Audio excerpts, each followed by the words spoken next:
journal vous est offert par le FPI, Fonds des promotions de l'industrie, votre partenaire privilégié pour la réussite de vos projets.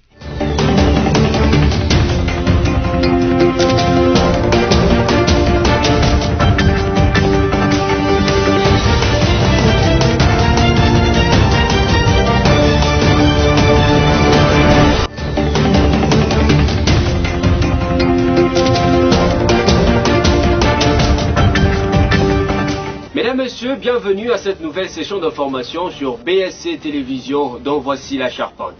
En marge du forum Investir en Afrique où il prend part active, le chef de l'État congolais Félix Antoine Tshisekedi Tshilombo a promis que le budget du secteur de l'éducation passera de 8 à 20%. Et puis, l'agence congolaise de grands travaux ACGT, accompagnée de la commission des réceptions définitives du Haut-Katanga, ont inspecté le travaux de la route Likasi-Kolwezi, qui est à ce jour la voie principale pour l'acheminement des intrants pour les entreprises minières de la zone. Enfin, la presse congolaise est en deuil, elle vient de perdre l'un de ses pions, en la personne de Jean-Pierre Lushiman-Djaté, animateur de l'émission Congo Histoire sur la RTNC1. La levée du corps de la morgue est intervenue ce mercredi 11 septembre. Il sera enterré le jeudi 12 septembre 2019. Encore une fois de plus, bienvenue à toutes et à tous. Le budget du secteur de l'éducation passera de 8 à 20%. C'est la promesse faite par le chef de l'État Félix Antoine Tshisekedi Tshilombo à Brazzaville, où il prend part active aux travaux relatifs à la 5e édition du forum Investir en Afrique. Suivez cet élément de Placide Kieselo rendu par Strine Sulambi. Le chef de l'État congolais, Félix Antoine Tshisekedi, séjourne depuis le lundi 9 septembre 2019 à Brazzaville. Sur place, il prend part à la 5e édition du Forum Investir en Afrique. Cette rencontre qui a ouvert ses portes le mardi 10 septembre au Centre international de conférence des Kintété va se clôturer le jeudi 12 septembre 2019.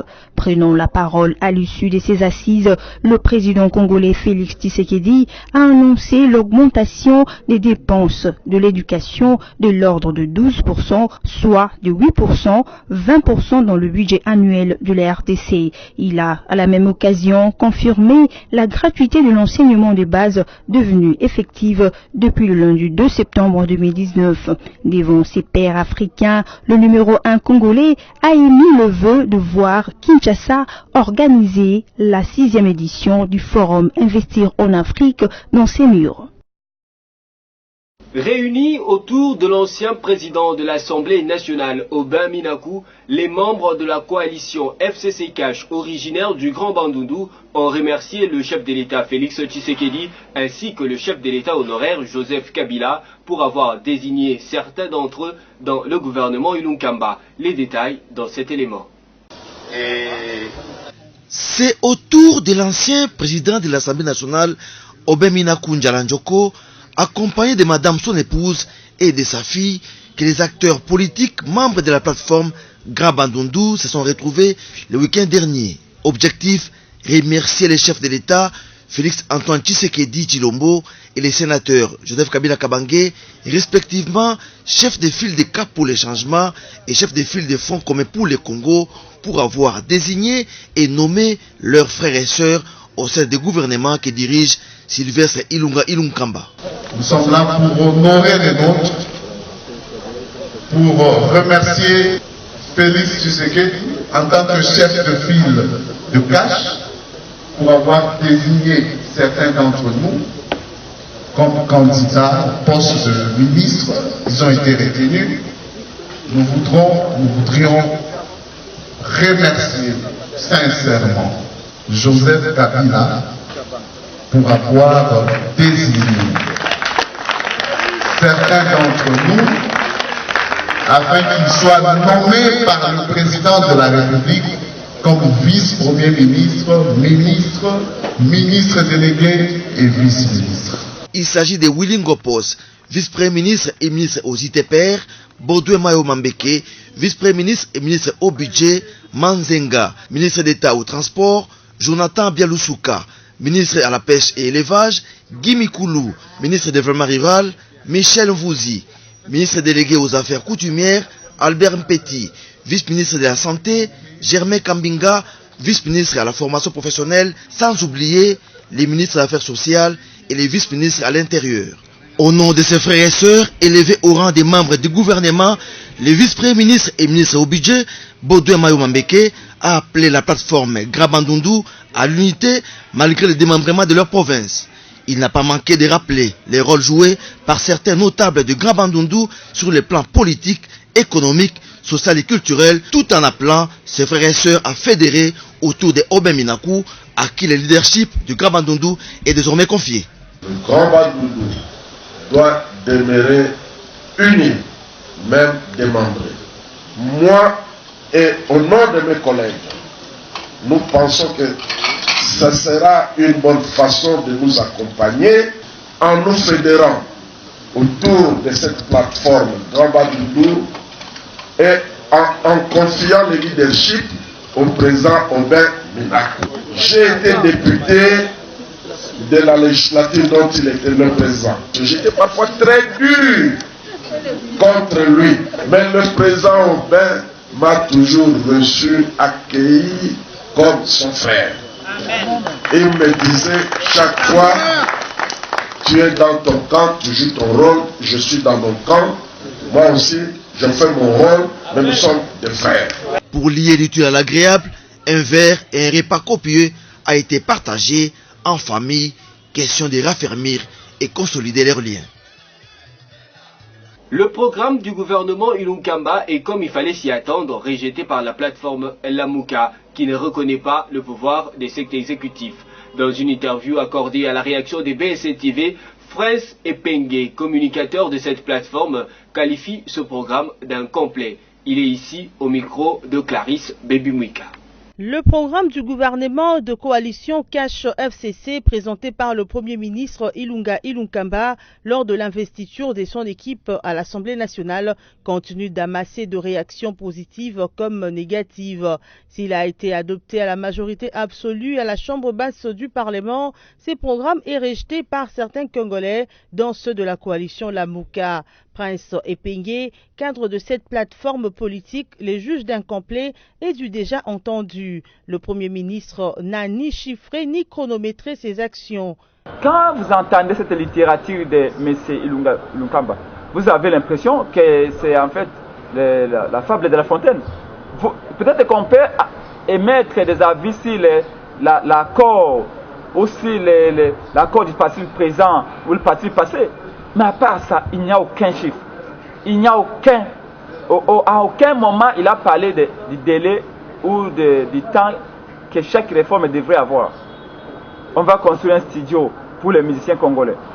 Quand, comment, d'où viendra l'argent, qui va le faire, et tout ça. Et pourtant, on a déjà entendu d'autres gouvernements également le faire. On a l'impression que c'est un vieux discours de M. Kabila qui est allé déterrer et il a mis un coup de pinceau et nous l'a fait avaler comme si nous étions des idiots. Personne ne va tomber dans le filet. En Congolais averti, Prince Epenge s'est interrogé sur les 15 millions de dollars américains du trésor public portés disparus. Kamere aurait dit que l'argent est en lieu sûr. Alors dois-je comprendre que la chambre de Vital Kamere serait un lieu sûr, plus sûr que le trésor public? Parce qu'en matière de finances publiques, on dit qu'il y a un principe de l'unicité des caisses de l'État. On ne peut pas avoir 5 caisses de l'État. Est-ce que la maison de Vital Kamere ou de Félix Tshisekedi serait devenue des caisses supplémentaires de l'État? C'est la question qu'on doit se demander. Où est passé l'argent? Ce qui est sûr, c'est que 15 millions de dollars, l'ordre a été donné à partir du cabinet de M. Félix Tshisekedi au DG de la Banque Thierry Temans de décaisser l'argent. 15 millions d'argent, 15 millions de dollars qui viennent du secteur pétrolier. C'est l'argent des Congolais, c'est votre argent, c'est l'argent de ceux qui nous suivent, c'est l'argent de tout le monde. De Maman Bifopola, qu'on nous dise où est passé l'argent. À ces sujets, dans une interview accordée à Jeune Afrique, Vital Kamere a nié son implication dans ce dossier. Il a également indiqué que les inspecteurs du ministère de Finances n'avaient pas obtenu l'autorisation de la présidence de la République pour enquêter sur cette affaire. Vous venez de suivre Prince Epenge sur des propos recueillis par Clarisse Bebimwika. Parlons du dossier Mike Mukebai qui est actuellement à la disposition de la justice. Ce député provincial élu de la commune de Lingwala a vu ses immunités levées par l'Assemblée provinciale. En réaction, Mike Mukebai accuse Vital Kamerhe et Godempoy d'avoir instrumentalisé la justice. Stella Schema nous en dit long. Les immunités du député provincial Mike Mukebai ont été levées par l'Assemblée provinciale de Kinshasa ce mardi 10 septembre 2019. Il est actuellement à la disposition de la justice. Réagissant à ce sujet, Mike Mukebai a affirmé qu'il est ciblé par 4 plaintes. J'ai appris par mes sources et cela a été confirmé par plusieurs médias, mais je n'ai jamais été notifié, a-t-il déclaré. Il dit connaître le motif caché de ces plaintes et cite les noms du directeur de cabinet du chef de l'État Vital Kamerhe et de Godempoy, président de l'Assemblée provinciale de Kinshasa, qui selon lui cherche à l'anéantir. Ils se sont mis d'accord pour lever mes immunités. Il y avait déjà 4 plaintes contre moi. Je ne sais si celle qui a abouti à cette décision vient de qui. J'attends le savoir. Kamerhe a vu les autorités du parquet. Ces hommes me l'ont dit. Ils disent qu'ils vont m'arrêter. Je suis celui qui dérange, celui qui dénonce, a expliqué Mike Mukebai. Rappelons que c'est depuis le 3 juin de cette année que le député provincial de la Mouka a été exclu pour une durée de 12 mois avec rétention de ses émoluments et une interdiction formelle de se présenter au siège de l'Assemblée provinciale de Kinshasa. Mike Mukebai accuse Godempoy d'agir en toute illégalité. Quittons Kinshasa pour aller en province où vous devez savoir qu'il est formellement interdit à tous les fonctionnaires de l'État exerçant dans la province du Nord Kivu de résider dans les pays voisins. C'est la Direction générale des migrations du Nord Kivu qui en a décidé ainsi. Placide Kesselo nous explique. Aucun fonctionnaire de l'État congolais ne doit élire domicile en dehors de la frontière nationale. C'est ce que révèle la correspondance de Sixte Ngoy Mukalai, directeur général de la Direction générale des migrations DGM Nord Kivu, adressée le lundi 9 septembre 2019 aux chefs des services étatiques et para-étatiques œuvrant dans cette partie du pays. Dans les mêmes documents, Sixte Ngoy Mukalai indique qu'à partir de ce mois de septembre, la DGM Nord Kivu procédera au contrôle strict à l'entrée comme à la sortie pour l'exécution sans faille de cette mesure. En effet, le numéro 1 de la DGM Nord Kivu a prévenu les fonctionnaires concernés qu'ils devront désormais présenter aux agents commis à cet effet une autorisation de sortie ou feuille de route dûment signée par les autorités compétentes. Selon plusieurs sources concordantes, la dite mesure cible des fonctionnaires congolais ayant élu domicile au Rwanda. Les mêmes sources renseignent qu'il y aurait une centaine de fonctionnaires congolais qui se contentent de travailler à Goma. Selon plusieurs sources concordantes, la dite mesure cible des fonctionnaires congolais ayant élu domicile au Rwanda. Les mêmes sources renseignent qu'il y aurait une centaine de fonctionnaires congolais qui se contentent de travailler à Goma et résider dans l'une des villes rwandaises, en l'occurrence Gisenyi. Un fonctionnaire concerné ayant requis l'anonymat a déclaré qu'il préfère résider au Rwanda où la sécurité et les services publics de base, notamment l'eau, l'électricité, les logements et l'Internet, sont garantis, stables et très moins chers que dans les entités congolaises frontalières. Si telle est la motivation qui incite ses compatriotes à faire les choix du Rwanda comme lieu de résidence, les autorités congolaises ont le devoir de s'y pencher pour mettre définitivement fin à cet état des choses en mettant en place des conditions requises pour que ces fonctionnaires ne traversent plus la frontière. De nouveaux pensionnaires séjournent depuis mardi 10 septembre 2019 à la prison centrale de Makala. Il s'agit de 2 policiers, un homme et une femme, remarquables dans la vidéo dite de scandale sexuel dans le gouvernorat du Congo central. Suivez cet élément. Des policiers qui seraient impliqués dans l'affaire du présumé viol dans la province du Congo central ont été transférés ce mardi 10 septembre 2019 au centre pénitentiaire et de rééducation de Kinshasa, CPRK. Avant leur transfert à Kinshasa, ces 2 éléments de la police nationale étaient détenus à la prison centrale du Komolaï de Matadi. À en croire nos sources, les 2 policiers sont visibles dans la vidéo montrant l'échange verbal entre les gouverneurs du Congo central, Justin Luemba Makoso et Mimi Mouita, assistance du gouverneur Atuma Tubwana. L'assistance du gouverneur serait elle aussi aux arrêts depuis quelques jours, indiquent nos sources. Pendant ce temps, le gouverneur Atou Matubwana et le vice-gouverneur Justin Luemba Makoso séjournent dans la capitale sur instruction du vice-ministre sortant de l'Intérieur, Basile Olongo. Pour leur réinsertion dans la société congolaise, environ 4000 ex-rebelles sont confiés au service national, piloté par le général Jean-Pierre Kassongo pour une formation au centre Kayoyo, dans la province du Olomami. Ce groupe d'anciens rebelles proviennent de plusieurs groupes armés qui perpétraient de nombreuses exactions sur les territoires congolais. Srin Sulambi Mukenge nous en parle. Environ 4000 ex-rebelles sont admis à l'école de formation au service national pour leur rééducation au centre Kayoyo, ouvert au sein du centre pilote Musée Laurent Désiré Kabila de Kanyama Kasese dans la province du Olomami. Il s'agit des hommes venus des divers groupes armés qui ont perpétré de nombreuses exactions et endeuillé beaucoup de familles à l'est de la République démocratique du Congo, à savoir le Maïmaï, les Kamwina Sapo et la liste n'est pas exhaustive. Conscients d'être citoyens congolais, ces derniers ont délibérément levé l'option de déposer les armes en vue de la réinsertion dans la société et bénéficier si possible des diverses opportunités tant militaires que sociales afin de remplir patriotiquement leur devoir de citoyens libres. Cette période de formation est pilotée par le général Jean-Pierre Kassongo qui leur rassure du soutien du chef de l'État pendant et après cette session, notamment pour leur destination.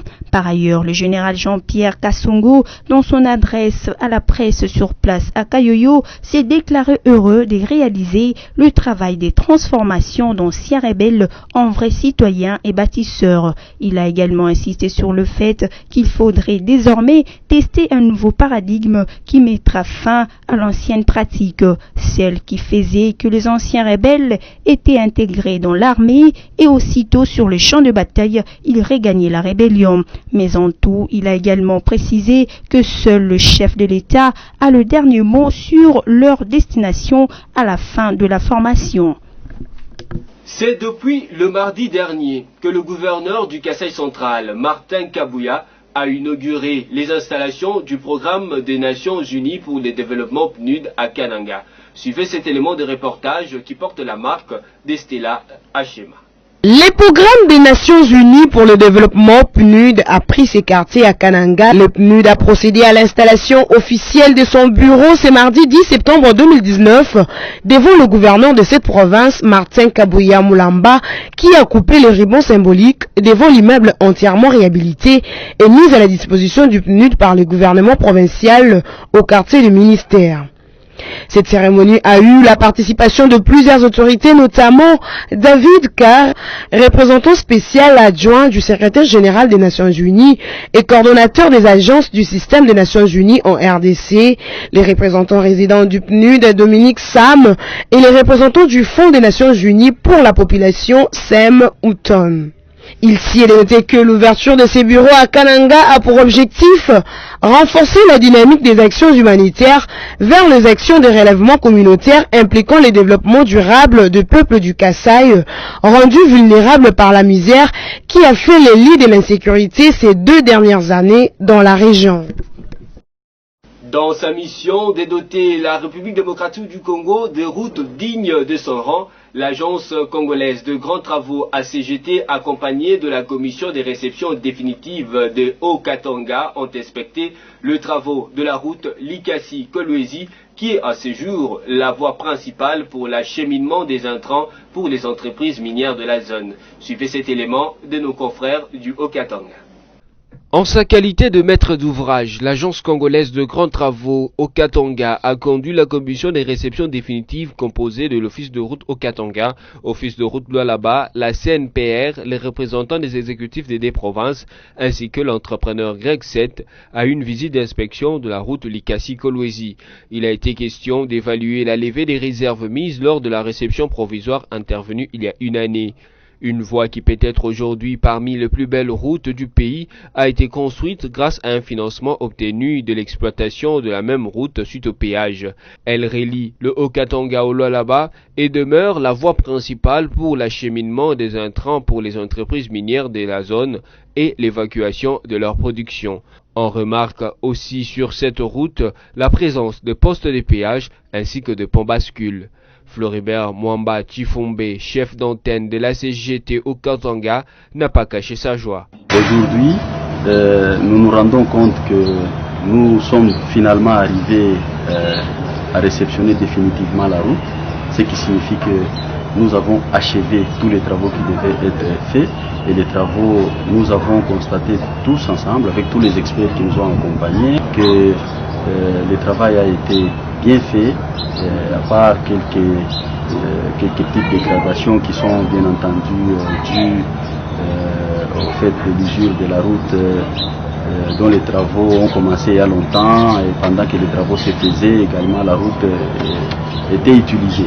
Cependant, un point négatif a été observé, c'est celui de la surcharge de certains camions qui empruntent la route et provoquent l'affaissement d'un côté de cette voie. On espère que les mesures seront prises pour décourager de tels actes, pense l'ingénieur Eric Sakuyema, conseiller technique du gouverneur du Haut-Katanga. Parlons société à présent, mesdames, messieurs, vous devez savoir qu'à cause de tous les problèmes et complications que leur créent les pluies, les Kinois habitant près des rivières ne souhaitent pas la bienvenue à la saison de pluie qui commence sous peu à Kinshasa. Ces Kinois ont, à travers nos reporters, interpellé les autorités. Ils sont ici au micro de Sami Bosongo. En ce mois de septembre où le début de la saison des pluies est imminente à Kinshasa, les avis des Kinois divergent sur la fin de la saison sèche. À cause de tout le problème et complications que la pluie leur crée, certains Kinois n'appellent pas de leur vœu les prochaines pluies. C'est le cas de Congolais vivant dans la capitale, précisément les longs de rivières. Au quartier Mombele par exemple, un quartier de la commune de Limete, traversé de l'ouest à l'est par la rivière Kalamou, autrefois appelée rivière Lemba. Ses habitants craignent l'arrivée de Dame la pluie ainsi que toute la série de ces retombées en appelant à la responsabilité des autorités. Quartier Mombele, commune à Limete, avenue Boulome, où exactement côté à Kalamou, awa, tozomona pasi. Biso tolika kelanga la ta inane, poso mbula lokwe linge banda to bando sambo. Tokolala sute butu bola mutu bova libanda, ozote ande Kalamu soke kitite moye bola la te. Bali mo ba bilange ya plastique na drain basali awa pour le temps aller ici ba ke ba mo basala na busala mo ba te puisque drain ezali la profondeur de 1,50 m mais ba mo basala ya 50. Tokomina kobanga po mabepe ya biso moko mabe ya bandeko bazotonga na ciment mai batika kango 200 mètres makadam batika kango 200 mètres awa na 12e rue ndako ya suka ndako ya papa Kizenga kobanda fleuve Kilemba oyo ezalaki vide batikaki yango mpo na curage ya rivière oyo. Sans curage on peut rien faire. Profondeur ya mai oyo yango oyo te mpona bakonzi ezali ke bazali kodirige bato tozali banyama te ata soki moto azali na lopango ya bangombe to ya bataba aentretenaka abongisaka yango du fait que bangombe na ye babela te to bazwa bapiste te mais sikoyo soki biso bangombe bazosalela bango ndenge wana kasi mutu il faut baprendre entretien ya bato oyo bango bazali kokonza bazokonza banzete te kala mingi te touti kosala baélection awa baélection wana ezalaki ya nini sipoto mpona mutu nini akoki kokonza biso alors soki moto wana mpona kokonza ezali te mpona kotia na libenga me mpona kobatela kosala entretien ya bato oyo azokonza. À Kinshasa, heureusement que l'or est à l'opération Kinbopeto, qui ne devrait pas seulement se charger de chasser les vendeurs au bord de route, mais également faire le curage de caniveaux, collecteurs et rivières qui sillonnent la capitale congolaise. Toujours en société, plus de veillées mortuaires à la foire internationale de Kinshasa-Fikine. C'est la décision du ministre du Commerce extérieur Jean-Lucien Boussa qui estime que ce site doit être réhabilité pour abriter les activités qui lui ont été assignées. Liévin Louzolo nous en parle davantage. Aussitôt entré en fonction, le ministre du Commerce extérieur, Jean-Lucien Boussa Tongba, a interdit l'organisation de funérailles à la foire internationale de Kinshasa dans la commune de Limete. Il faut assainir l'Afrikine, il faut remettre l'Afrikine dans son objectif social. Jusque-là, on faisait n'importe quoi. Il y a des funérailles qui sont organisées là-bas. La décision est prise et les dirigeants de l'Afrikine doivent l'appliquer, a-t-il dit. Il évoque un plan de redressement de cette structure. Pour réformer l'Afrikine, il ne faut pas pleurer les morts là-bas. Nous voulons remettre l'Afrikine dans son rôle économique de la promotion commerciale et d'instance de promotion, a-t-il ajouté. Déjà en janvier 2018, Jean-Lucien Boussa Tongba, à l'époque ministre d'État chargé du commerce extérieur, avait présenté au Conseil des ministres un projet de réhabilitation et de modernisation de l'Afrikine. L'étude menée par son ministère avec l'appui du COPIREC avait proposé un projet en 3 phases opérationnelles, à savoir la construction d'un parc d'attractions moderne, la construction du parc d'exposition et la construction des hôtels et salles de conférences dans le cadre du partenariat public-privé. Depuis, aucune avancée n'a été constatée sur le plan pratique. La première édition de l'Afrikine s'était tenue du 30 juin au 14 juillet 1969, rappelle-t-on. Enfin, une page noire dans ce journal, la presse congolaise est en deuil. Elle vient de perdre l'un de ses pions, en la personne de Jean-Pierre Louchimandjaté, animateur de l'émission Congo Histoire sur la radio-télévision nationale RTNC. La levée du corps de la morgue est intervenue ce mercredi 11 septembre 2019. Il retrouvera donc la terre de ses ancêtres le jeudi 12 septembre. Suivez cet élément signé Caris Bébumwika. Le monde médiatique congolais pleure l'un de ses fils, Jean-Pierre Louchimandjaté, journaliste à la radio-télévision nationale congolaise RTNC, décédé aux cliniques Ngaliema des suites d'une courte maladie.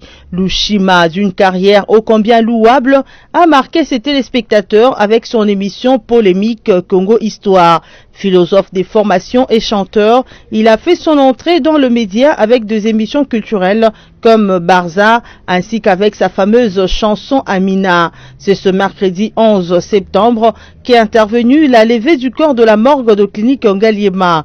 Après un tour à la RTNC, puis en sa résidence dans la commune de Bandalungwa, le cortège funéraire s'est ébranlé vers la salle Kin Miséricorde dans la commune de la Gombe, sur l'avenue Prince de Liège, où il a reçu les derniers hommages de tous ses proches. De ce jeudi 12 septembre, le corps de ce chevalier du micro, chantre et poète, sera inhumé au nécropole entre ciel et terre. Seul Dieu pourra consoler sa veuve et ses orphelins, que l'âme de notre frère repose en paix. C'est sur cette page noire que nous bouclons complètement cette édition d'information, mais avant de nous quitter, voici le rappel des principaux titres. En marge du forum Investir en Afrique où il prend part active, le chef de l'État congolais Félix Antoine Tshisekedi Tshilombo a promis que le budget du secteur de l'éducation passera de 8 à 20%.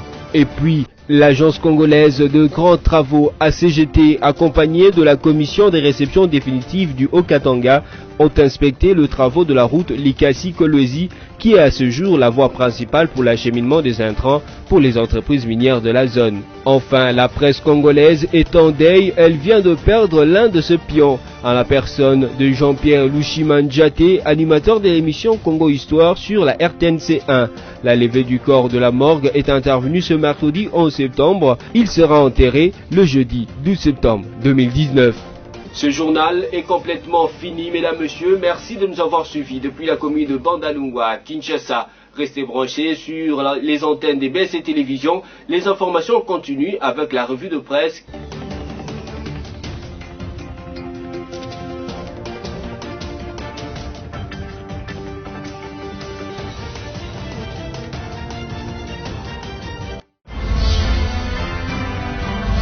Ce journal vous a été offert par le FPI, Fonds des promotions de l'industrie, votre partenaire privilégié pour la réussite de vos projets.